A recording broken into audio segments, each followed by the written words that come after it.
नमस्कार, मैं संकेत आवटे। एक्चुअली बहुत जल्दी जल्दी वीडियो हमारे आपको देखने मिल रहे हैं रीजन बिहाइंड दैट कि मार्केट में जो भी पैनिक क्रिएट हो रहा है उसको किस तरीके से टैकल किया जा सकता है, किस तरीके से आपके फोलियो को मेंटेन रखा जा सकता है, बहुत बड़े लॉसेस से आपको बचाया जा सकता है, उसके ऊपर हम कोशिश कर रहे हैं। इसीलिए मैं कंटिन्यूअसली इंस्टाग्राम पर भी अपडेटेड रहूंगा। बार बार मेरी रील्स आती रहेंगी आपको मोटिवेट करने के लिए, आपको नई नई अपडेट्स देने के लिए, नए नए स्टॉक के बारे में डिस्कस करने के लिए। हर एक चीज आपको वहां पे देखने मिलेगी। उसके साथ साथ कुछ स्टॉक्स मैं न्यूज में भी कवर करने वाला हूं ताकि आप गलत स्टॉक में इन्वेस्टिंग करने से बचे। क्योंकि आपको क्या लग रहा है ना, मार्केट गिर रहा है, इसका मतलब जो भी गिर रहा है उठा लो, ये गलत चीज हो सकती है। उसके ऊपर हम डिस्कस करेंगे। अभी फिलहाल मार्केट के ऊपर एक नजर डाली तो हमें पता चल रहा है कि बहुत ज्यादा मार्केट में गिरावट जो नजर आ रही थी वो कहीं ना कहीं कम होती हुई नजर आ रही है। रीजन बिहाइंड दैट S&P 500 अगर आप देखो ना तो आपको पता चल जाएगा 160 पॉइंट से डाउन था। नैस्डैक 570 पॉइंट से डाउन था। बट डाउ जोन्स के साथ साथ अगर आप कंपेयर करो गिफ्ट निफ्टी को तो उसने बहुत बढ़िया परफॉर्म किया था, ग्रीन में क्लोज हुआ था। बट निकाई को कंपेयर करना बहुत ज्यादा जरूरी है। ऑलमोस्ट 9.5% से ये बढ़ चुका है, 3217 पॉइंट से ऊपर उछल चुका है। इसका मतलब सिंपल है भाई साहब कि वहां पे जो करेंसी है वो फिर से रिकवर होने की कोशिश कर रही है। एक ग्राफ में अभी यहाँ पे आपको दिखाना चाहता हूं, अगर इसको देखोगे तो आपको पता चल जाएगा कि करेंसी रिकवर कर रही है बट निकाई रिकवरी नहीं कर रहा था। बट अभी ये दोनों फिर से एक ही साथ ऊपर बढ़ने की कोशिश कर सकते हैं, जिसका अच्छा इंपैक्ट मार्केट पे होता हुआ नजर आ रहा है। ताइवान में भी 670 पॉइंट की रिकवरी, मतलब समवेयर अराउंड 3.5% की रिकवरी हमें नजर आ चुकी है। उसके साथ साथ आप शंघाई को कंपेयर कर सकते हो जो कि फ्लैट नजर आ रहा है। शंघाई कंपोजिट की मैं बात कर रहा हूँ। बट अभी फिलहाल इंडियन मार्केट की हम बात करें तो आपको पता चल जाएगा कि निफ्टी में समवेयर अराउंड 130-40 पॉइंट ऊपर निफ्टी अभी फिलहाल नजर आ रहा है। मैं अभी बात कर रहा हूं 12:30 बजे के आसपास। बैंक निफ्टी अप्रोक्सीमेटली 50-100 पॉइंट ऊपर नजर आया है हमें। बट फिर से जिस प्रकार से अब पैटर्न बन रहे हैं वो मुझे बिल्कुल भी इतने ज्यादा इंप्रेसिव नहीं लग रहे हैं। जो हमने बात करी थी मार्केट में 2 महीना टेंशन वाला माहौल रह सकता है, वही टेंशन वाला माहौल आगे भी बरकरार रह सकता है। उसके पीछे बहुत सारे कारण है बट मेरे हिसाब से फंडामेंटली कोई भी दिक्कत नहीं है। भारत को तो बिल्कुल डरने वाली बात मुझे सामने नजर नहीं आ रही है। यूएस की तरफ थोड़ा रुक करे तो यूएस में बोला जा रहा था कि बहुत ज्यादा अनएम्प्लॉयमेंट बढ़ रही है, वहां पे रिसेशन आ सकता है, फिर से इन्फ्लेशन बढ़ सकता है। रीजन बिहाइंड दैट कि अगर लोगों के पास नौकरियां नहीं है तो वो लोग स्पेंड नहीं करेंगे। अगर लोग नौकरी नहीं कर रहे इसका मतलब है प्रोडक्शन कम हो रहा है। अगर लोग जॉब ही नहीं कर रहे तो प्रोडक्शन कौन करेगा? ऐसा एक इन जनरल परसेप्शन वहां पे बांधा जा रहा था बट वो वीकली डेटा के बेसिस पे बांधा जा रहा था। मेरे हिसाब से मैंने क्लियरली आपको बोल रखा था ऐसा कोई भी इशू वहां पे नहीं है। आप बोल सकते हो कि इंडिया थोड़ा स्ट्रगल कर सकता है बट यूएस नहीं करेगा क्योंकि यूएस में अब बहुत सारे चेंजेस होने वाले हैं। उसके ऊपर भी मैंने बात की थी। यूएस में अगर आप आंकड़े देखो तो आपको पता चल जाएगा कि पीएमआई इंडेक्स उनका उसके आंकड़े आ चुके हैं 51.5। अभी हमें वो आंकड़े दिखाई दे रहे हैं। मैं जुलाई की बात कर रहा हूँ। पुराने आंकड़े अगर उसके आप देखो तो आपको समझ में आ जाएगा जून के 48.8% थे।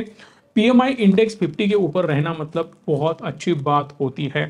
51.4 पे चला गया है 48.8 से, इसका मतलब है कि एक अच्छी खासी ग्रोथ प्रोडक्शन में हो रही। अब देखो प्रोडक्शन अच्छा हो रहा है, इसका मतलब कोई तो परचेस करने वाला है ना भाई साहब। अगर कोई परचेस करने वाला है इसीलिए तो मैं प्रोडक्शन करूंगा। एक सिंपल बात मुझे बताओ, अगर मेरा वीडियो कोई देखने वाला ही नहीं है, आप अगर मुझे अप्रिशिएट नहीं करोगे, अच्छे लाइक नहीं करोगे, कमेंट नहीं करोगे, चैनल को सब्सक्राइब नहीं करोगे, मैं वीडियो बनाऊंगा? बिल्कुल नहीं बनाऊंगा। क्योंकि अगर कोई देखने वाला ही नहीं है, किसी को मेरे वीडियो अच्छे ही नहीं लग रहे, किसी को नहीं लग रहा है कि भाई साहब ये जो इंफॉर्मेशन दे रहा है इससे मुझे कुछ फायदा हो रहा है, तो मैं वीडियो क्यों बनाऊं? अगर आपको फायदा हो रहा है तो मैं बहुत ज्यादा बनाऊंगा। आप समझ रहे हो? इसीलिए मैं बहुत ज्यादा एफर्ट ले रहा हूं सोशल मीडिया पर भी। क्योंकि आपका एक गलत डिसीजन, एक गलत स्टॉक आपको नुकसान में ले जा सकता है, इसीलिए आपका फायदा हो, इसीलिए हम मैक्सिमम कोशिश कर रहे हैं। बट डिमांड है इसीलिए हम सप्लाई कर रहे हैं। सेम चीज यहां पर भी है। अगर डिमांड ही नहीं है तो कोई भी कंपनी प्रोडक्शन नहीं करेगी क्योंकि कंपनी का बहुत बड़ा वो घाटा होता है। एक सिंपल वर्ड में आपको बताना चाहता हूं, अगर एक कंपनी ने प्रोडक्शन करके माल रख दिया 100 करोड़, 200 करोड़, 500 करोड़ का जो भी मटेरियल उन्होंने परचेस करके प्रोडक्शन कर रखा है, अगर वो 2 महीना, 3 महीना, 4 महीना सेल ही नहीं होता है तो 5-6 महीने का जो ब्याज है, इंटरेस्ट है, वो कंपनी के ऊपर आ जाता है। ऑलरेडी कंपनियां 5%, 10% प्रॉफिट मार्जिन पे काम करती है, उसमें से फिर अगर उनको इंटरेस्ट पे करना पड़े, सेल ना हो तो वर्किंग कैपिटल में इंपैक्ट आ जाता है, बहुत सारे इश्यूज होते हैं। सो इन्वेंट्री अननेसेसरी कोई भी कंपनी बना के नहीं रखती है। चलो एक दो चार कंपनियां रख देगी या 10% 20% कंपनियां रख देगी, बट बाकी 80% कंपनियों का क्या। सो प्रोडक्शन हो रहा है, इसका मतलब डिमांड भी है, डिमांड है इसीलिए सप्लाई भी है। उसके साथ साथ अब रेट कट के भी चांसेस बहुत ज्यादा आएंगे, आगे जाके हमें दिखने वाले हैं। इसीलिए एक अच्छा खासा नंबर यूएस में भी नजर आ सकता है आफ्टर फ्यू डेज और मंथ्स आप बोल सकते हो, क्योंकि मेजर इंपैक्ट एक दो महीने के बाद हमें मार्केट के ऊपर देखने मिलेगा। सो इसीलिए मैं बार बार अपने इन्वेस्टर से भी बातें करता हूं कि सर एक काम करो, थोड़ा पेशेंस के साथ अभी आपको रहना पड़ेगा। आने वाले 6 महीना मार्केट से इतना इजी रिटर्न नहीं दिलाने वाले हमें। सो इसीलिए बहुत तगड़े रिसर्च करने होंगे, बहुत ज्यादा दिमाग लगाना होगा, बहुत कुछ मेहनत करके अपने पोलियो को ग्रो कराना होगा। उसके लिए भी हमने रोड मैप रेडी रखा है। आज शाम 6 बजे मैं हमारे सारे इन्वेस्टर की एक मीट लेने वाला हूं। अगर आपको अभी तक मैसेज नहीं मिला है तो समझ जाना आपका नंबर में भी मिस हो चुका है, या कोई व्हाट्सएप नंबर आपने वहां पे ऐड नहीं किया होगा। अगर आप रिचमी के इन्वेस्टर हो तो एक बार हमारी टीम से संपर्क कर लेना, आपको लिंक मिल जाएगी शाम को, जिस लिंक से मैं लाइव आने वाला हूं। जो भी आपके मन में डाउट्स है मुझे आप पूछ सकते हो। सिर्फ ये मीटिंग होगी इन्वेस्टर के लिए जिन्होंने ऑलरेडी इन्वेस्टमेंट करी है। तो वहां पे मैं डिस्कस करूंगा आपने कहाँ इन्वेस्ट किया है, कितना इन्वेस्ट किया है। इसीलिए समझ में आपके आना चाहिए कि भाई साहब यहाँ पे ना एक स्ट्रॉन्ग एडवाइजर बहुत ज्यादा जरूरी होता है। चलो मार्केट अच्छा चल रहा है, कोई भी कॉल करेगा सर आप इन्वेस्ट करो, नहीं, हम बहुत ज्यादा आपके साथ जुड़े रहते हैं जब मार्केट गिरता है। जब मार्केट बढ़ता है ना, मैं इतनी ज्यादा कभी भी इन्वेस्टर मीट बहुत ज्यादा तामझाम, देखो हमने 100% दिला, इसको 80% दिला, ये बिल्कुल नहीं हम करते। हम फोकस करते हैं जब आप पैनिक सिचुएशन में हो, जब भी आप प्रॉब्लम में हो, मेरा नाम ले लेना, मैं आ जाऊंगा मदद करने के लिए। सिंपल है, और मेरी टीम भी रहेगी। अभी बहुत ज़्यादा कॉल भी है, वो भी प्रेशर में है, कुछ दिन ये चलेगा, बट डोंट वरी, फिर से हम बहुत ज़्यादा इन्वेस्टमेंट्स अभी आ रही है ना यहाँ पे, सो दैट लोग बिजी है। एक 4-5 दिन के अंदर फिर से सब नॉर्मलाइज हो जाएगा, क्योंकि बहुत बड़े बड़े इन्वेस्टमेंट अभी चल रहे हैं हमारे इन्वेस्टर्स के। जापानीज मार्केट में आज 25 दिनों की गिरावट रुकते हुए नजर आ रही है। निकाई भी अच्छा खासा ऊपर जाने की कोशिश कर रहा है। ब्रेंट क्रूड अगर आप देखो तो $75 से फिर से $77 तक चढ़ता हुआ नजर आ रहा है।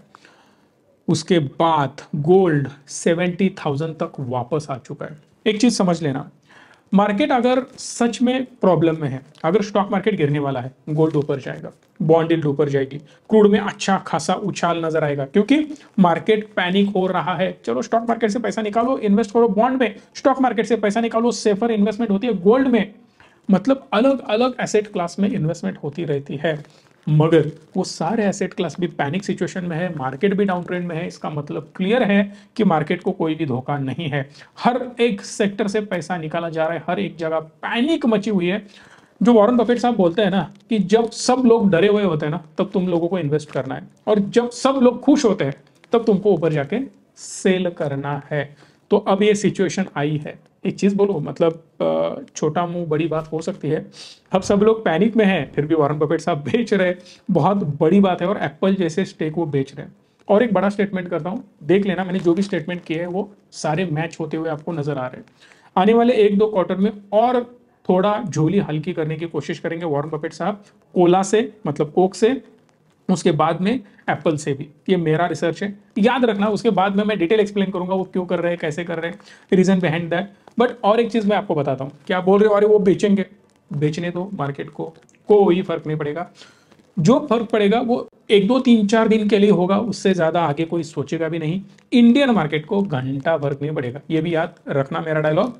अभी जो पड़ रहा है ना, उसका रीजन है अमेरिकन मार्केट बहुत ज्यादा गिर रहा है। तो डायलॉग है, बहुत ज्यादा गिर रहा है, इसलिए हमारा मार्केट गिर रहा है। अब वो बहुत ज्यादा ऊपर आएगा, ये तगड़ा ऊपर जाएगा, ये भी याद रखना। सो अब इस वक्त में इन्वेस्ट जो करोगे, बहुत बढ़िया दिमाग लगा के आपको करना है, क्योंकि आपका जो मैसेज आ रहा था ना सर एनएफओ क्या होता है, कैसे इन्वेस्ट करना है, उसके बारे में भी बातें करूंगा।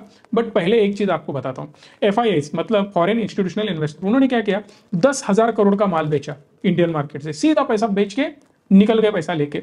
अब अगर वो बेच के चले जा रहे हैं, इसका मतलब सप्लाई कर रहे हैं, कोई तो खरीदना चाहिए भाई साहब, अदरवाइज मार्केट रुकेगा नहीं, बहुत तगड़ा गिरेगा।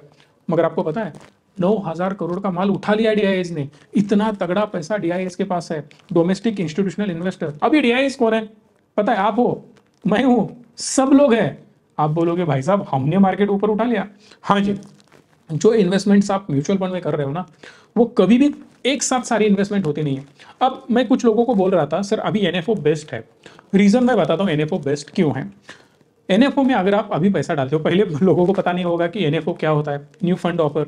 इसका मतलब एक नया फंड बन रहा है। जैसे आपने बहुत सारे फंड सुने होंगे, small cap, mid cap, large cap, consumption, IT, digital fund वगैरह वगैरह, ब्ला ब्ला, बहुत सारे फंड होते हैं। बट इसमें से जब भी कोई कंपनी नया फंड लॉन्च करती है, कई कंपनी का आईटी फंड नहीं होगा, किसी कंपनी का कंजम्पशन फंड नहीं होगा, किसी कंपनी का मैन्युफैक्चरिंग फंड नहीं होगा। ऐसे अलग अलग फंड कंपनियां लॉन्च करती रहती है, अलग अलग थीम के साथ, अलग अलग मार्केट के सिचुएशन के हिसाब के साथ, अलग अलग स्ट्रेटेजी के साथ। अब नई स्कीम तो लॉन्च करी, तो आप क्यों बोल रहे हो भाई साहब नई स्कीम बाय करो। मैं कभी भी बहुत ज्यादा एनएफओ रिकमेंड नहीं करता।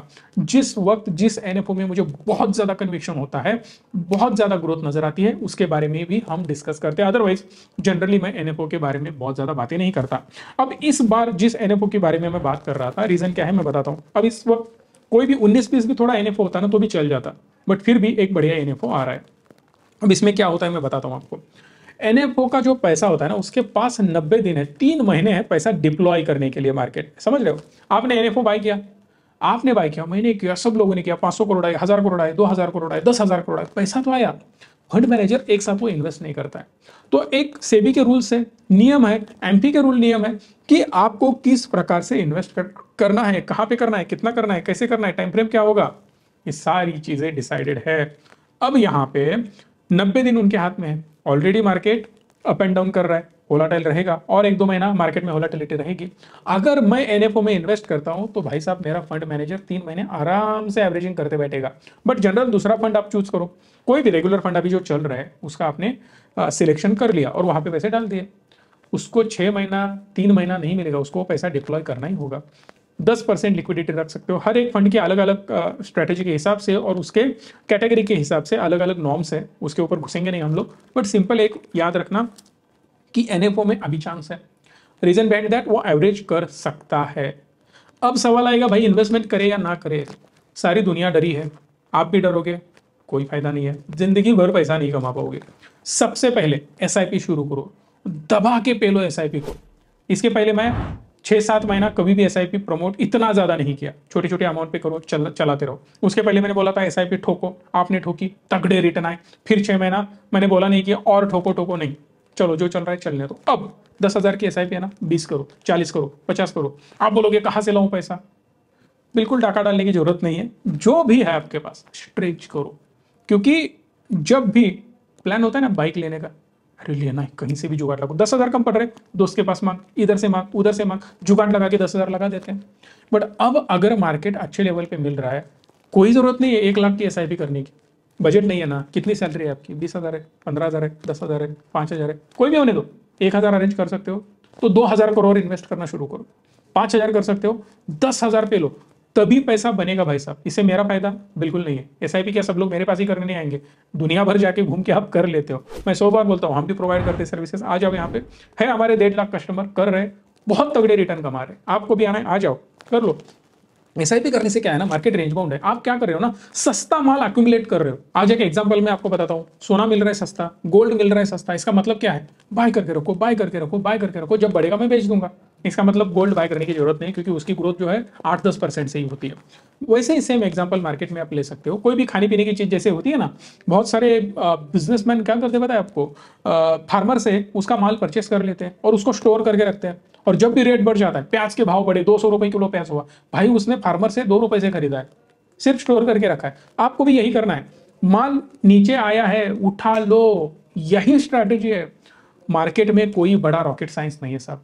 कोई आके बोलेगा नहीं ये स्टॉक बाय कर लो, ये 500% से बढ़ेगा, दिमाग से निकाल दो। अभी 4-5 स्टॉक में आपके साथ डिस्कस करने वाला हूँ, ग्रोइंग स्टॉक, उसमें क्या चल रहा है वो भी बताने वाला हूँ। बट एक चीज याद रखना, अभी के अभी तुरंत एसआईपी चालू करो, जितना ज्यादा स्ट्रेच कर सकते हो। क्या होगा भाई साहब, मैक्सिमम आपने 10,000 की एसआईपी चालू कर ली, किसी ने 50,000 की कर ली, किसी ने 1 लाख की कर ली। बट आपको लग रहा है कि 2 महीने के बाद अरे यार पैसा ही नहीं जेब में, क्या करूं, कम कर लो ना, हम करके देंगे। 70,000 करो 1 लाख की, 50,000 कर रहे हो 40,000 कर लो, 10,000 की कर रहे हो 7,000 कर लो, कम कर सकते हो। अरे नहीं 1 भी रुपया नहीं है, बंद कर लो ना 2-3 महीने के बाद, कोई दिक्कत नहीं।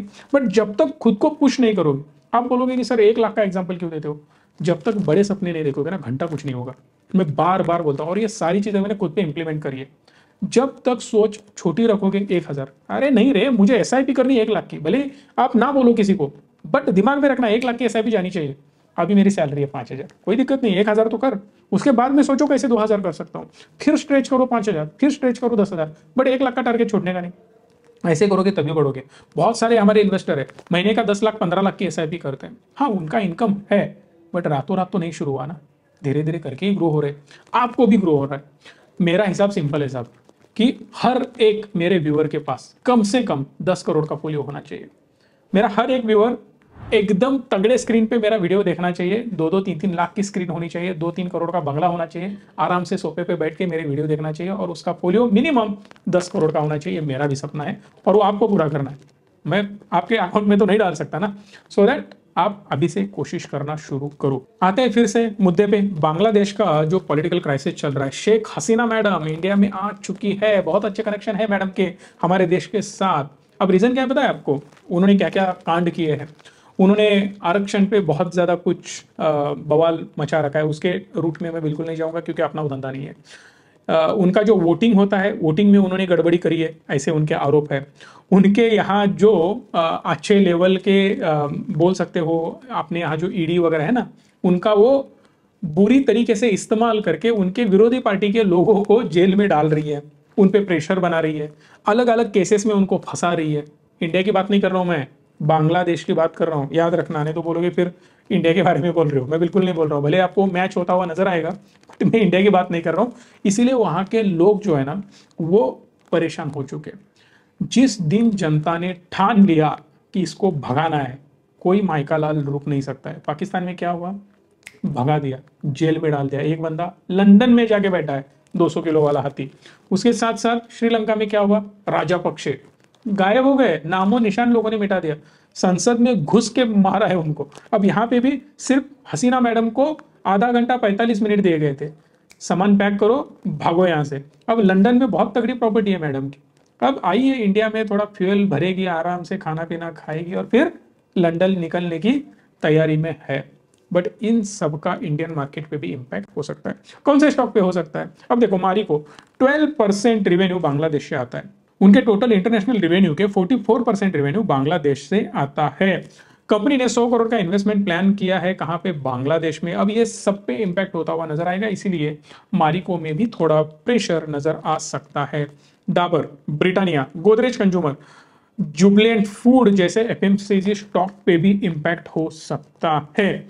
5% का एक्सपोजर है उनका बांग्लादेश के ऊपर, और वो इंपैक्ट 5% है। ऐसा नहीं है कि सब कुछ बंद हो जाएगा। पहली चीज बोलता हूं, इंडियन कंपनियों के साथ उनकी कोई दुश्मनी नहीं है। दूसरी इंपॉर्टेंट चीज, अनस्टेबिलिटी है, इसीलिए कई कंपनियां अब उनका प्रोडक्शन बोल सकते हो, बिजनेस बोल सकते हो, शट डाउन करके चुप बैठे। 3 दिन 4 दिन 5 दिन के लिए उन्होंने शट डाउन अनाउंस कर दिया है, शांत बैठेंगे, इसीलिए कुछ दिन के लिए वो इंपैक्ट होगा। अब मुझे बताइए, जो बंदा पिज्जा खाने वाला है वो पिज्जा खाएगा ही खाएगा, 3-4 दिन नहीं खाएगा। जब तक झगड़े चल रहा है, हंगामा चल रहा है, 10 दिन 15 दिन बंद रहेगा, उससे ज्यादा तो बंद नहीं रह सकता। बाद में फिर से उसके रूटीन पे आ जाएगा। होगा इतना ही कि जो प्रॉफिट मार्जिन है वो कम हो जाएंगे, बिकॉज ऑफ रेवेन्यू ड्रॉप हो जाएंगे। सिर्फ 5% ओवरऑल रेवेन्यू की मैं बात कर रहा हूं, कोई बड़ा इंपैक्ट नहीं होने वाला। सिर्फ नाम आ गया ना तो बदनाम हो गए, इसीलिए स्टॉक पे थोड़ा प्रेशर दिख सकता है, बट मेरे हिसाब से इतना ज्यादा प्रेशर दिखने की भी कोई जरूरत बिल्कुल भी नहीं है।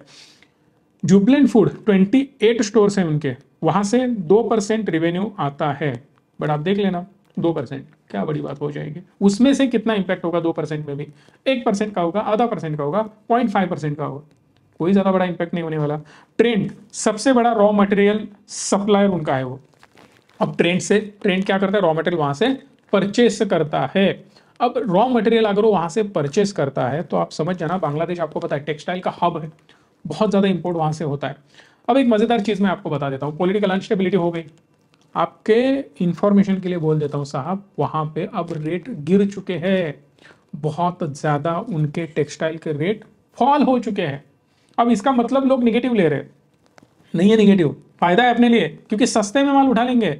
अब कुछ कंपनियों को उसका फायदा होने वाला है, अब ट्रेंड को फायदा हो सकता है। अब इसका मतलब स्टॉक ऊपर जाएगा ऐसा मेरा बिल्कुल भी मानना नहीं, वो आप सोच सकते हो। अरविंद लिमिटेड देख लेना, वो सीधा 14% से बढ़ चुका है। इंडोकाउंट 7% से बढ़ा है। केपीआर मिल 17% से बढ़ चुका है। ऐसे गोकुलदास एक्सपोर्ट भी 17% से बढ़ चुका है। अब ये बढ़ने का रीजन क्या है? ये सारे लोग वहां से इंपोर्ट तो बिल्कुल नहीं करते, बट होगा ये कि वहां के रेट तो गिर चुके हैं, बट एक्सपोर्ट करने के लिए जो उनकी सिस्टम है वो भी फ्लॉप हो चुकी है। मतलब क्या? साला मंत्री नहीं है, उनके अधिकारी सबको मारा पीटा जा रहा है। अब इन सिचुएशन में सिस्टम तो अच्छे से वर्क नहीं करेगी, सबको छुट्टियां चलती रहेगी, बहुत हंगामा चलता रहेगा, इसीलिए जो भी कमिटमेंट्स है वो तो कंप्लीट नहीं कर पाएंगे वो लोग, जो जिनको एक्सपोर्ट करना है वो एक्सपोर्ट बंद हो जाएगा। इसका मतलब सिंपल है साहब कि जो उनके कॉम्पिटिटर्स है उनका फायदा नजर आ सकता है। इसीलिए 17%, 14%, 20%, 5% स्टॉक आपको बढ़ते हुए नजर आ रहे हैं। इसीलिए कौन से स्टॉक पे आपकी नजर होनी चाहिए, इसका डिटेल वीडियो मैंने मराठी संकेत पे ऑलरेडी बना रखा है।